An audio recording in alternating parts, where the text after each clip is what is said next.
will leave Islam right now, but in one condition. All right, let's check it out again. Put in the comments section down below one mistake that you can find in the Quran. And wallahi, I am going to leave Islam right now. You can't do it. You can do it, and there are so many mistakes in the Quran that I will show 5 more in this video. The first one is in Surah 5, verse 116, where the Quran confuses Mary with being a part of the Trinity. On Judgment Day, Allah asked Jesus if he asked people to worship him and his mother besides Allah.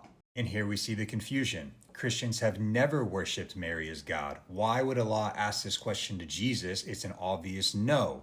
But, of course, Christians do have a Trinitarian worldview where there's the Father, the Son, and the Spirit. Somehow the author of the Quran got the Spirit confused with the mother of Jesus. Speaking of Mary, the Quran actually thinks that she's the sister of Aaron, the brother of Moses. If you read Surah 19, this is clearly about Mary, the mother of Jesus, but the Quran confuses Miriam, the actual sister of Aaron, with Mary. If Mary was actually the sister of Aaron, she would be over 1,000 years old at the time of Jesus' birth.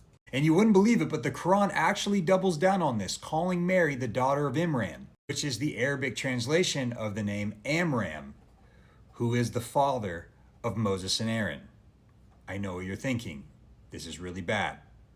Let's keep going. Now this one is really interesting. In Surah 532, the Quran thinks that there's this ordination from God to the children of Israel about unaliving someone. It says it will be as if they unalived all of humanity, and whoever saves a life, it will be as if they saved all of humanity. But this isn't from God. This is just from the Talmud. The Talmud is just records of rabbis discussing how to interpret the Torah, and in it, it says this: only one man, Adam, was originally created in order to teach us that if one destroys a single life, it's as if he destroyed an entire world, where if one saves a single life, it's as if he saved the entire world. But the author of the Quran can't actually distinguish what's from God and what is not, so he makes a mistake here. Fourth mistake comes in Surah 2, 125, when it says that Abraham and Ishmael built the Kaaba. This is historically completely inaccurate. The first evidence we have of the Kaaba isn't until the 1st century AD.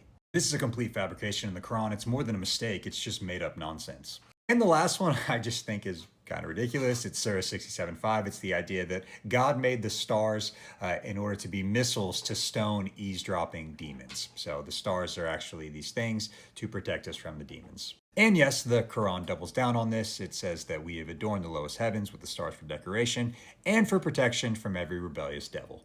The Quran is filled with a multitude of mistakes, which is why it is surely not the perfectly preserved word of God.